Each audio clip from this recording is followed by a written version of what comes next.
예, 반갑습니다. 도선 철학관입니다. 쇠에 해당되는 사람이 무조건 고집이 또 세신 분만 있지는 않습니다. 한편으로는 너그럽고 인자하고 정말로 아낌없이 주는 사람도 쇠에 해당되는 사람이 있습니다. 쇠에 해당된 데서 무조건 고집이 완고하고 대쪽 같은 그런 고집의 소유자는 아닙니다.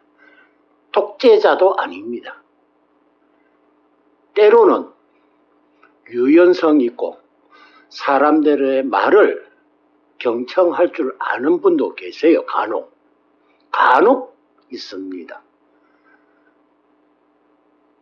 쇠에 해당된 데서 무조건 독재적이고 무조건 강제적이고 자기 말만 들어야 된다는 그런 부류의 사람들만 있지 않고 너그럽고 인자한 그런 성향의 사람도 있고요. 병에 해당되는 사람도 오로지 내만 좋아해야만이 그 사람을 좋아하고 나를 싫어하는 사람은 가차없이 처단을 하는 그런 사람의 또 소유자가 있는가 하면은 자기를 좋아하든 싫어하든 미워하든 모든 사람을 끌어안는 사람도 있습니다. 그래서 병에 해당되는 사람은 자기한테 충성을 하는 사람, 자기만 좋아하는 사람, 이런 사람들만 끌어안는 반면에 그렇지 않는 부류도 있다는 거죠. 그래서 병에 해당되거나 쇠에 해당되는 사람은 아부하는 사람한테는 자기한테 머리를 숙이고 아부를 하고 딸랑딸랑 하는 사람한테는 모든 것을 다 줍니다. 그렇지 않고 자기한테 반기를 드는 사람, 자기한테 쓴소리 하는 사람은 가차없이 처단하는 그런 성향의 사람이지만은 그렇지 않는 사람들도 간혹 있다는 거죠. 아주 간혹 있다는 겁니다. 또 사회에 해당되는 사람, 종교 지도자들, 그리고 무속인들, 교회 목사님, 절의 성당의 신부님, 절의 선님, 우리 무속인들, 정말로 재물에는 욕심내지 않고 검은 보혜에는 욕심내지 않고 그냥 있는 그대로 하나님 말씀 전하고 부처님 말씀 전하고 그리고 조상님의 말씀을 잘 전해주는 사람, 그런 분도 있습니다. 우리가 대부분 종교를 교회를 가든 절에를 가든 무속인들한테 가든 여러분들이 가장 걱정하는 게 뭡니까? 돈 내라 할까 싶어서, 구대라 할까 싶어서, 부적 써라 할까 싶어서 그냥 상담만 해주면 되는데 이거 뭐가 잘못됐을까? 구슬 해야 된다, 부적을 써야 된다, 교회에 충성을 해야 된다, 절에도 시주를 많이 해야 된다, 그래야 믿음이 있다, 금액에 따져서 믿음을 측정한다, 그렇지 않는 분들도 있었다는 거죠. 평소에 건금전략 하신 그런 목사님도 계셨고, 평소에 정말로 누더기 같은 옷을 입고 다녔었던 그런 스님도 계셨고, 그 중에는 그냥 그 어려운 거를 잘 풀어주고 밥벌이만 했던 사람들도 그런 무속인도 있었다는 거죠. 무조건 나쁜 사람만 있지는 않았습니다. 그 중에는 정말로 선을 행했던 사람도 있습니다. 과거의 왕들, 정말로 국민을 따뜻하게 내 자식처럼 잘 보살펴줬던 그런 왕도 있었고요. 정말로 나라를 살림을 지극히 생각하면서 나라에 대한 애착을 많이 가졌던 그런 왕들도 계셨습니다. 저는 종전까지는 그 왕들이나 기독교 성당 스님, 우리 무속인들, 그 종교인과 무속인들의 그 나쁜 점만 제가 지적을 했는데 그렇지 않은 분들도 있다는 거죠. 그리고 나이 들은 병에 해당되는 사람들도 여러 사람을 자기를 싫어하든 좋아하든 구별하지 않고 모두를 따뜻하게 맞아줬던 그런 사람도 있고, 자기를 싫어하는 데서 내팽개치고 자기 말을 안 듣는 데서 내팽개치고 그렇게 하지 않고 모두를 다 감싸줬던 그런 사람들도 있다는 거죠. 자, 러시아 대통령 푸틴, 러시아 대통령 푸틴 전쟁을 일으켰습니다. 누구를 위한 전쟁입니까? 과연 국가를 위한 전쟁입니까? 백성을 위한 전쟁입니까? 아니면 자기 권력을 유지하기 위한 전쟁이었습니까? 자기 한 사람의 결정으로, 자기 한 사람의 전쟁의 결정으로 수많은 그 5, 6만 명이나 되는 그 러시아 군인들이 전쟁터에 나가서 자식과 같은 그 사람들이 전쟁터에 나가서 목숨을 잃었습니다. 우크라이나 그 국민들도 마찬가지입니다. 푸틴 한 사람의 결정으로 전쟁이 일어난 거죠. 그 전쟁이 국익에 도움이 됩니까? 지금 러시아가 국익에 도움이 되고 있습니까? 그 전쟁으로 인해서 백성들한테 도움을 주고 있습니까? 그 전쟁이 역사에는 어떻게 남을까요? 아주 미치광이로 남겠죠. 독재자로 남겠죠. 그러면 우크라이나 대통령은 어떻게 지금 현재 남아있겠습니까? 나라를 지키기 위해서 백성들이 전부 다 한 뜻이, 한 마음이 되어서 나라를 지키고 있습니다. 그러면 그 우크라이나 대통령 젤렌스키는 역사에 어떻게 남을까요? 나라를 지키기 위하여 고군분투한 영웅으로 남겠죠.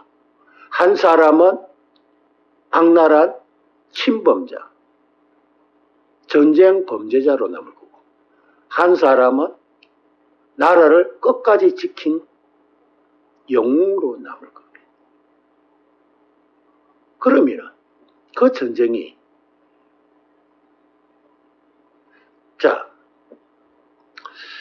집권을 하기 위해서, 장기 집권을 하기 위해서, 자기 자신이 장기 집권을 하기 위해서 분명히 장기 집권을 하려고 하면 반대파가 있게 마련입니다. 반대파가 있게 마련이에요. 그러면 자기를 지지하지 않는다여 그 사람을 숙청시키고 그 사람을 내몰아내고, 그게 올바른 정치겠습니까? 그거는 올바른 정치가 안 되죠. 전쟁을 독단적인 결정으로 국민들을, 백성들을, 자식과 같은 국민들을 전쟁으로 몰아내는 그 군주, 올바른 군주일까요? 정신병자죠. 한마디로 정신병자예요. 나중에 국민들이 전쟁이 끝나고 나면은 그 대통령을 가만히 두겠습니까? 국민들이 지금은 전시니까 가만히 있겠지만 전쟁이 어느 정도 수습이 되고 나면은 우리 전 세계에는 국제법이라는 게 있습니다. 국제법. 서로가 나라와 나라끼리 잘 살고 잘 지내보고 서로가 우호적으로 살자고 국제법이라는 걸 만들어놨어요.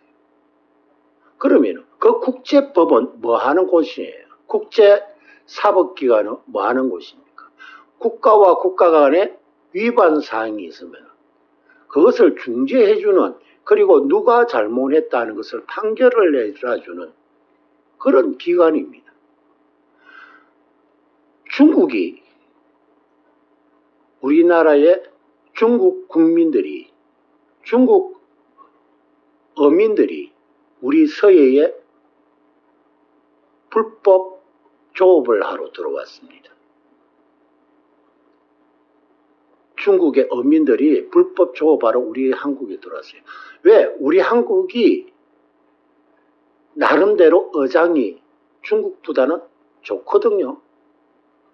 중국보다 어장이 좋다가 보니까 중국 어민들이, 어선들이 우리나라 해역을 들어왔어요. 그러면 그렇게 해역을 들어왔는데 그 사람들을 어떻게 해야 될까요? 엄연히 국제법이라는 게 있어요. 국제법. 국가와 국가 간의 법이라는 게 있습니다.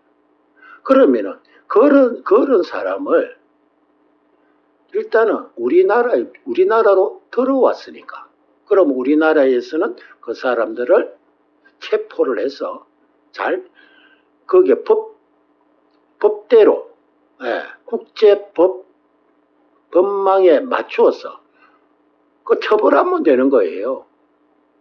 그런데 일부 사람들은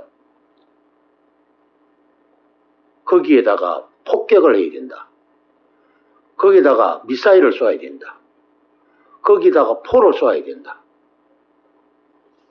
그 사람들도 먹고 살기 위해서 어쩔 수 없이 우리 한국 해협에 들어왔습니다. 중국 해협에서는 조금 어종이 그렇게 좋지가 못했기 때문에 들어왔겠죠. 그러면 들어왔다 해서 무조건 그 사람들을 사살해야 됩니까? 그 사람들을 무조건 죽여야 됩니까? 그러면 국제법이 왜 필요합니까? 들어왔다 해서 죽인다면 그 국제법이 왜 필요합니까? 아무 필요가 없죠. 엄연히 유엔에서 국제사법기관을 만들어놨고 국가와 국가 간의 잘못된 부분은 중재하고 거기에 적절한 처벌을 하는 그런 기구가 분명히 있는데 그런 사람들을 무조건 총 쏴 죽여야 된다. 그런 정신 빠진 정신병자 같은 그런 발언이 하는 사람이 있단 말이에요.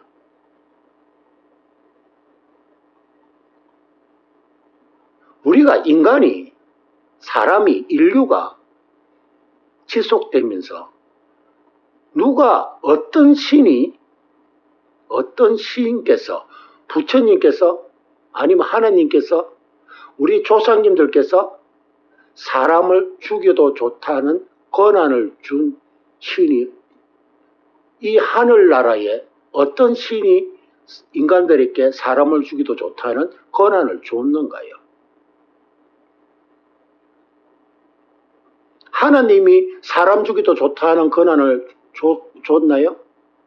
부처님이 사람을 죽여도 좋다는 권한을 줬나요?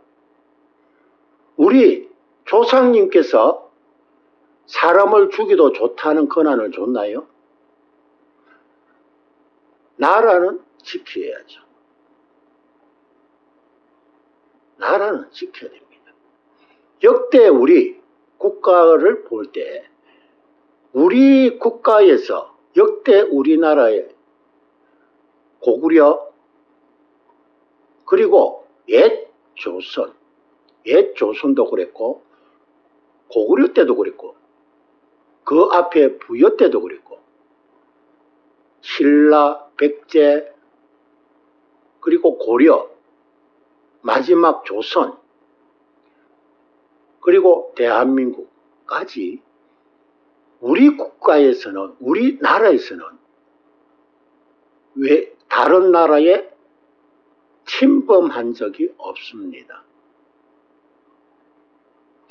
다른 나라에서 예를 들어 수나라, 한나라 그리고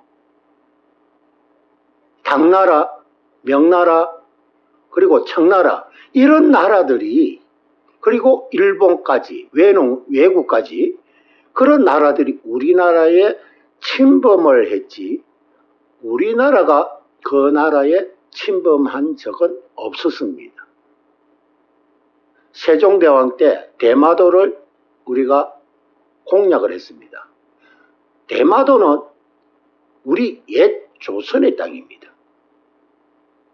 우리 옛 조선의 땅을 지키기 위해서 간 거죠. 공격한 것은 아닙니다. 우리 땅을 지키기 위해서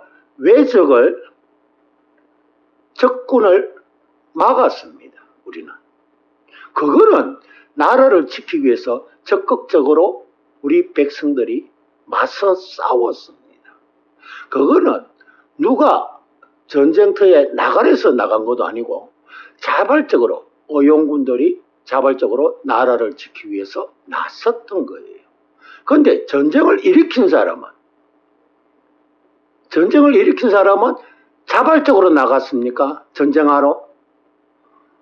그 군주가 자기 권력을 더욱더 높이기 위해서 자기 권한을 더욱더 높이기 위해서 애꿎은 자식과 같은 백성들을 전쟁터로 몰아내기 한 겁니다. 자기가 권한이 그만큼 권력이 커지면은 저 세상에 가면은 좋은 자리에 갈까요? 저 세상에 황금 같은 대궐이 죽고 나서 그 황금 같은 대궐이 있을까요? 죽고 나서도 그 자기 명성이 그대로 남아 있을까요? 애꿎은 백성을 전쟁으로 몰아가지고 사람을 죽게 만드는 그 죗값은 그려 헤아릴 수가 없습니다.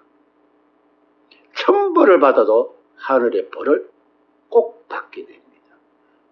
그러나 우리나라의 역대 백성들은 외세의 침범을 철저하게 막았습니다.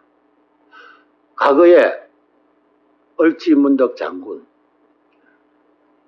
영계소문 장군, 그리고 강개토 대왕, 그리고 강감찬 장군, 최영 장군, 이성계 장군, 이수신 장군 모두가 나라를 지키기 위해서 싸웠죠. 나라를 지키기 위해서 일본 그리고 청나라 그리고 명나라 그 다음에 몽골 그 다음에 당나라 우리 민족은 우리 조상님들은 외세와 맞서 나라를 지키기 위해서 싸웠지 절대 먼저 공격은 하지 않았어요. 그런데 지금 러시아나 그리고 국방을 튼튼하게 하겠다고 저렇게 떠들고 있는 시진핑이나 또는 김정은이 자기 권력을 견고하기 위해서 형님까지 죽이는 그런 폐륜적인 행동, 그게 과연 만약에 신이 있다면 그게 용서가 될까요? 용서가 되지 않습니다. 그런 부분을 우리는 꼭 역사가 아니더라도 우리가 살아가는 가정이라도 꼭 알고 넘어가야 할 부분이라는 거죠. 내가 내 자식을, 내 아내를 나와 같이 동반자살 한다. 그 불쌍한 자식에게 약을 먹이고 죽게 하고 자기도 자살하고, 정말로 사랑했는지 안 했는지는 모르지만 남편을 계곡에 빠뜨려서 죽게 하여 보험금을 타 가지고 가고, 이런 것이 과연 사람으로서 할 수가 있는 일일까요? 이러한 모든 죄가 천인공노할 죄입니다. 이런 천인공노할 죄를 지었으면 다음 생에는 마땅히 벌을 받아야죠. 이런 천인공노할 죄를 지었는데 다음 생에서 벌을 받지 않는다면 그거는 있을 수가 없는 거죠. 그러면 다음 생에서는 그런 천인공노할 죄를 지은 사람이 다음 생에서는 어떠한 벌을 받는지 그 다음 생애에 받는 그 광난에 해당되는, 앞서서 이야기했죠. 쇠병사묘가 지은 그 엄청난 천인공노할 죄에 대한 그 죄값이 광난으로 이어지는 것을 다음 시간에 설명을 드리도록 하겠습니다. 감사합니다.